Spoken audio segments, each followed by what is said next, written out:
I'm entitling this mini lecture The Overstory and the Problem/Opportunity of Seeing Through Genres. In my previous mini lecture, I suggested that the overstory posits the genre of fable as the dominant genre in which to understand the novel. And indeed, the genre classification is perhaps most prominent in the chapter on the character Patricia Westford, which we could find on pages 112 to 144. But I want to think about how this novel asks us to think critically about genres more widely.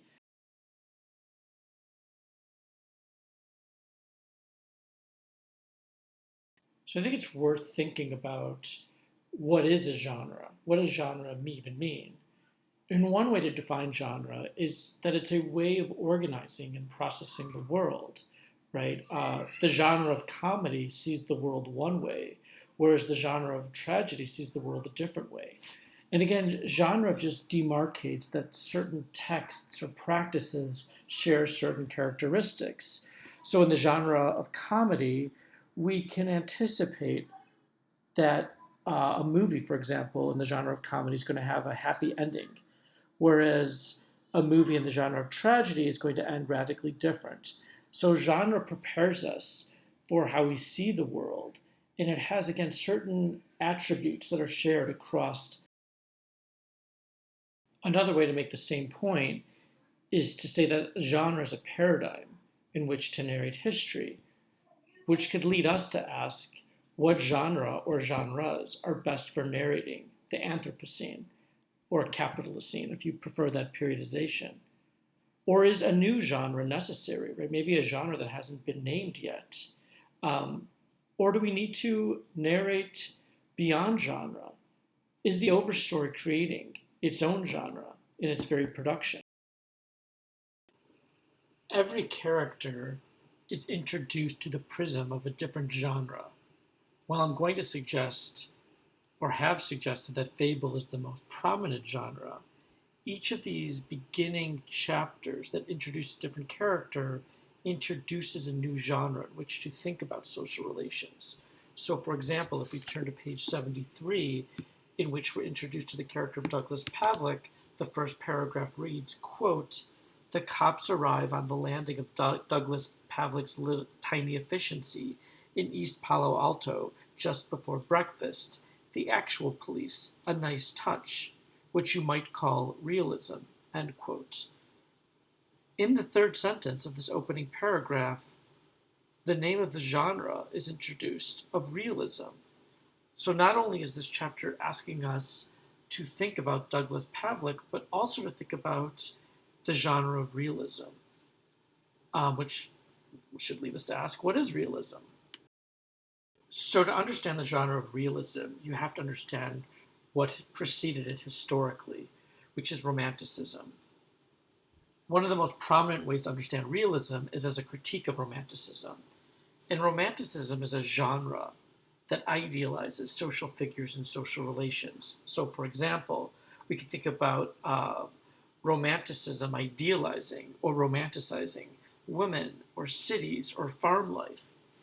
And to romanticize something is to elevate it into this utopian realm, right? To romanticize farm life, for example, is to see farm work as this beautiful balance between humans and the natural world.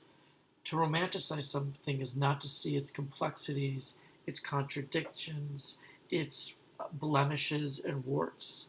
So what realism is doing is both critiquing this prominent genre, which sought to idealize certain social relations and social figures, and simultaneously to give a more complex narration of that entity, right? So a realist look at agricultural or farm life, for example, would show the everyday struggle and toil, would show issues of debt, the range of challenges that beset all farmers.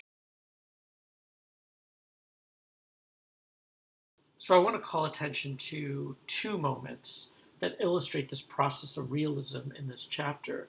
One is the Stanford Project, when we first meet Douglas, he is recruited into very famous, infamous experiment, the Stanford Project, which illustrates at the time that fascism is not something that happens over there in Europe, but it's something that we're all capable of. We all have the capacity to become totalitarian subjects.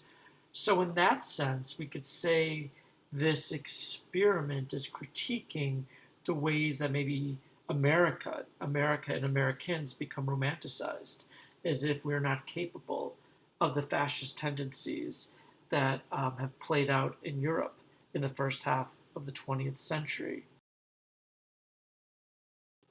I want to highlight one thing at this juncture. The Stanford Project takes place in what will be called a few decades later Silicon Valley, which hints at the next chapter, which focuses on Nilay Mehta, who will become a superstar in Silicon Valley in the development of the internet and digital gaming. But I think the seeding of Stanford Project and this introduction of Stanford in what will become Silicon Valley also shows that maybe the limitations of any genre to see reality. From Douglas's perspective, from this realist chapter, you cannot anticipate what's going to unfold in the next chapter, which I'm going to suggest we should read through the genre of posthumanism, but more of that in a few moments. There's so much more we can analyze in how this chapter represents realism, right? Douglas's uh, engagement and critique of the Stanford experiment, Douglas's experiences in the Vietnam War, and his critique of the way that the United States romanticizes war and romanticizes American goodness. But the one moment I want to spend some time on is this moment when Douglas is driving west on the highway. And I think this moment beautifully encapsulates the project of realism. So, in this moment, Douglas is driving west and sees this beautiful forest of quote unquote real virgin and unspoiled trees on either side of him. Let me read the quote and we'll unpack what's happening together. Quote, but the deliberate, simple minded, and sickeningly effective trick of the highway lining curtain of trees make him want to smack someone. Every mile of it dupes his heart, just like they planned. It all looks so real, so virgin, so unspoiled. End quote. So what happened is Douglas was driving west and he had to urinate, so he pulls his car off the side of the road and goes deep into what he thinks will be this virgin forest. But instead, he encounters a clearing. And from this new perspective, he sees the conditions of reality more clearly, right? From the perspective of the highway, it seems like he was driving through, quote, geography that was, quote, so real, so virgin, so unspoiled, end quote. But this is a trick. This is a trick to fool tourists in disguising the massive clearings that the timber industry in the U.S. Forest Bureau is engaging in to give us the world of trees we need every day for globalization to exist. As this section makes us realize, the highway itself is both an aesthetic project and a lie. Um, as Douglas sees this horrific clearing, he recognizes that the highway, in the view that it affords and offers, is a form of romanticism, disguising this horrific violence that's unfolding on either side of the highway. The language Douglas uses is really powerful. I'm reading on page 87, quote, you can't even call it a clearing. Call it the moon. A stumpy desolation spreads in front of him, end quote. Douglas doesn't even have the language to describe the horrors in front of him. You can't even call it a clearing. Call it a moon. This is an alien geography that enables us to have our world of paper, the world of which we consume so much paper every day and don't even think about it. As Douglas learns, and as every other character is going to have this journey, they become woke. to the material conditions of violent destructions of forests throughout the United States and the world in the most horrific, unsustainable ways in order for us to have our throwaway culture of paper, where we don't even necessarily always make the connections that the paper we consume daily come from trees that are thousands of years old, millennia. I want to think about another aspect of realism this chapter makes us think about. I want to turn to the first paragraph of the chapter, which I read earlier, but to return to it to highlight something else. Quote, the cops arrive on the landing of Douglas Pavlik's tiny efficiency in East Palo Alto just before breakfast. The actual police, a nice touch, which you might call realism, end quote. What this is announcing is that realism doesn't give us access to reality. Rather, realism itself can be a social construction and staging of what's of the real or of what seems to be real. Right? Douglas isn't really being arrested by the police. This is a staging to make it seem more real to engage in the Stanford project. So again, realism itself we have to think about as a social construction. And what I want to suggest is that Powers wants us to actually read beyond the genre of realism. That there is no simplistic way that a novel could give us access to the real. And rather than have us remain within the genre of realism, Powers is going to move towards a genre that doesn't always get the type of credit for doing ethical and political thinking, which is that of fable. As we're moving toward the conclusion of this mini lecture, I want to quickly look at the two more characters. Immediately following Douglas is Nilay Mehta, who is an Indian American character. And the first sentence of his chapter announces a different genre that I hope some of you wrestle with this week in your responses. Quote, the boy who will help change humans into other creatures is in his family's apartment above a Mexican bakery in San Jose watching tapes of the electric company, end quotes. For those creative writers out there, this is such a beautifully crafted sentence that's conceptually dense, and just the details just make it sing, right? The fact that this apartment's above a Mexican bakery, we're situated, the specificity of watching tapes of this show. But what I want to highlight is the introduction to this boy and using the future tense who will help change humans into other creatures. This chapter, we could say, maybe is the genre of science fiction or the genre of post-humanism. Throughout this chapter, there's this language that the digital revolution that Nilay is going to be a part of in Silicon Valley, the setting of the previous chapter on Douglas, at least where it began, but this digital work is going to fundamentally change who we are. Again, that language. It's going to change humans into other creatures. And this genre to ask, are we in a new world, in a post-human world, because of our digital reality?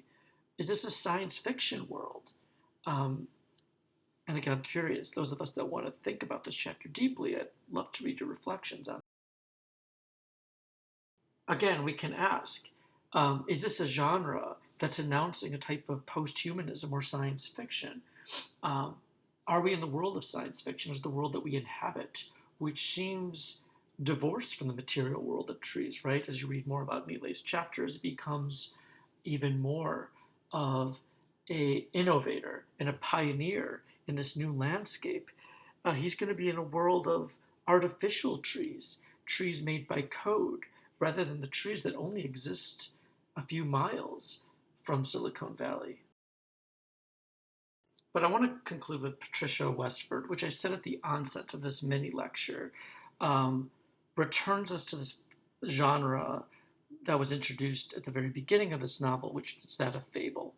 And we see this most clearly when Patricia Westerford, who is born deaf and struggles with the human community because of her deep empathy with the natural world and specifically with trees, when she reads Ovid's Metamorphosis, and this line, which repeats a few times in the course of this chapter, which is the opening line of Ovid's great epic poem. Let me sing to you now about how people turn into other things.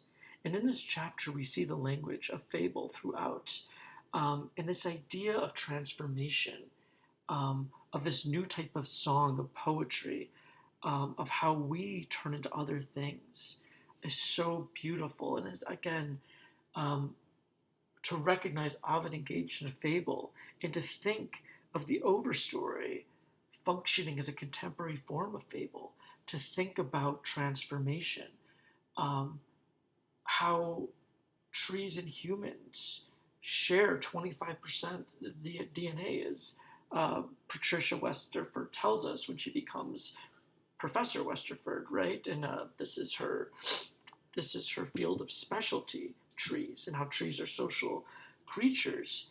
This is transformations in the way we think about our relationships to the natural world, that it's not something distinct and over there, but something in which we're inextricably bound to, in something that maybe we can change into.